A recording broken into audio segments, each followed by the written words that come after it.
What's up guys, we're rolling here. This time on 3D NerdStop, we're going to continue to work on our R2-D2 dome.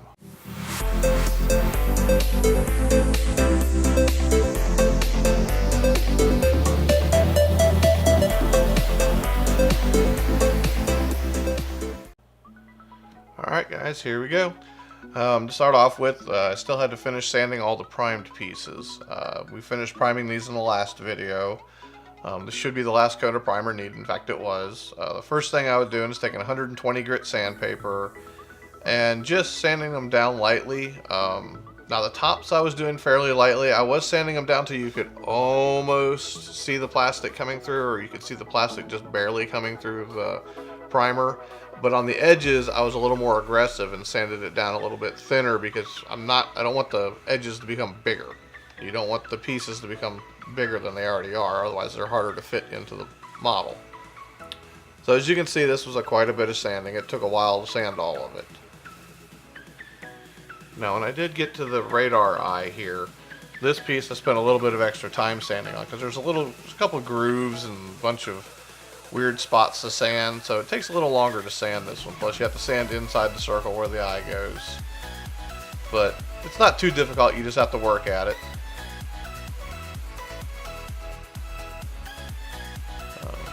Here I'm sanding the top disc. I sanded it down. And the pie pieces on top are pretty easy to sand down. Just be careful, the one with the hole in it, you don't break it. All the other ones, just sanding them down just like everything else.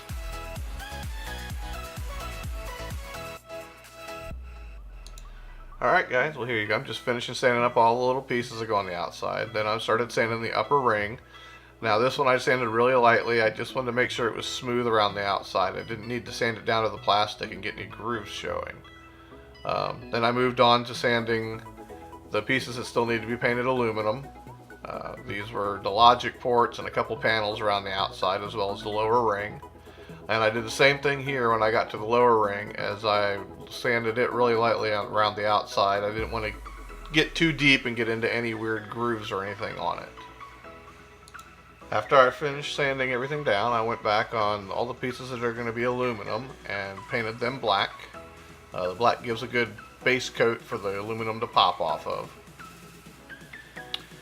Then when I got done painting all of these black, this is just a flat black, I went back and painted all the blue pieces with a flat white. This will give their colors a base to pop off of. I was careful when painting these not to put the paint on too thick so I didn't lose any detail, but I did make sure I gave them all a good coating. I also wanted to make sure that it didn't get any runs because that would show up in the finish, so you have to be really careful to spray them lightly and give them a lot of misted coats and it'll cover them pretty well. Now after I got done spraying all these down, I had to let them sit for about an hour or so to dry. Next, I worked on the dome by painting aluminum. I started at the top and worked my way down all the way around it. Tried to get all the spots. I did make sure it got as best I could, and I let it dry for about an hour or so. Then I went back and did a second coat on it. After I finished the second coat on that, I went and got all the other pieces that are supposed to be aluminum color and started painting them aluminum.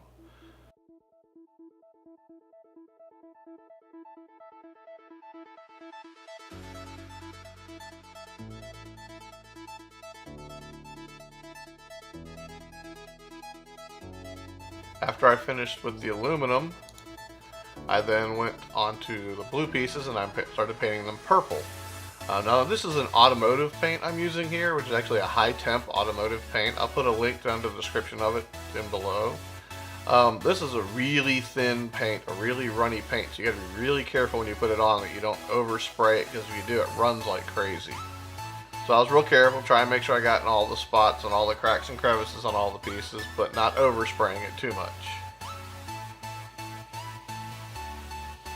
Now when I was done spraying all these purple, I had to let all the pieces sit around for about an hour, hour and a half or so, and let them dry before I went back and did the next coat. Alright, after the purple coat had time to dry, I went back and gave it a blue coat. Now one coat of purple, one coat of blue, and this creates the most beautiful R2-D2 blue I think you can come up with. I mean, it is just a gorgeous blue. I hope my pictures do it justice. It's really hard to see in the video, but I think in the pictures you can tell how pretty it comes out. The blue itself and the purple itself, when you look at the caps, you wouldn't think you would get this color out of the two of them put together, but it really, really does come up with a nice blue. So I will put a link down in the description down below to all of the paints I did use for this. Alright, after finished painting everything, it was time to start assembly. The first thing I did was double check a few of the pieces, make sure they fit okay. Then I had to go back, and where all the pieces glue in place, I had to go back and sand all the paint off, because you don't want to try and super glue plastic to paint. It really doesn't work. The super glue kind of dissolves the paint, but it really doesn't stick well to it. It makes a really poor bond, so you're better off to go back and sand down to the plastic in those places. And that did take a little bit of time. I mean, I had to go all the way around the bottom and sand all the different places.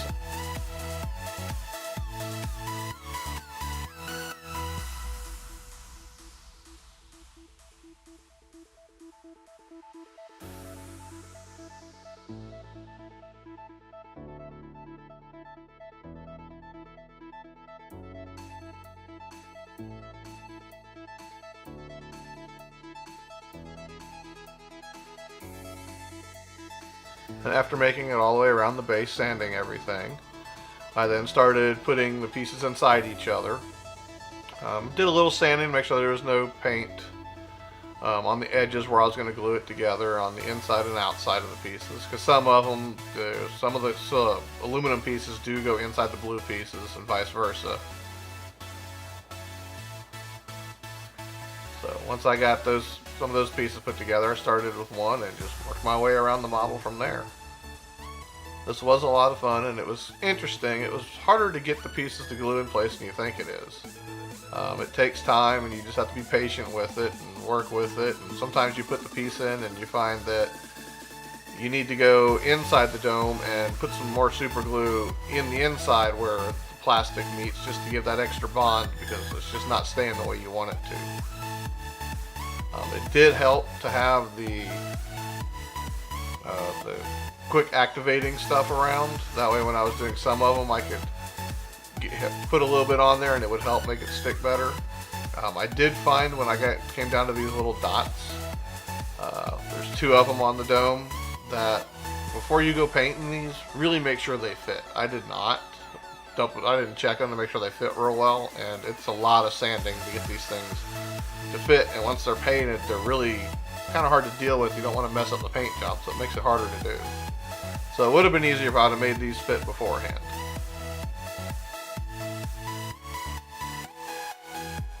But all in all, it was pretty easy. Spent some time sanding some pieces to get them to fit together properly.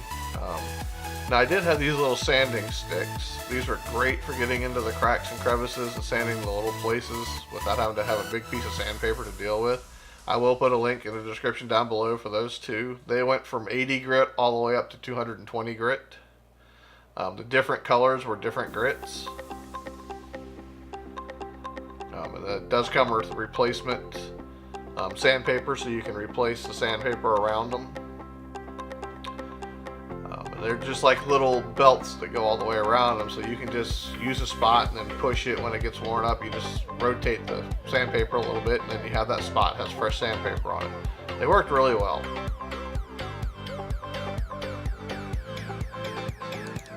Alright guys, here you go. As you can see, it came out pretty good. Here's a few photos just showing it. As you can see, it's a nice blue. In some places it looks a little purple, but it's supposed to. It's just a purplish blue. It looks really good. Alright guys, if you like what you saw, please like and subscribe. Please leave a comment down below. I'd love to hear from you. Until next time, have a great day.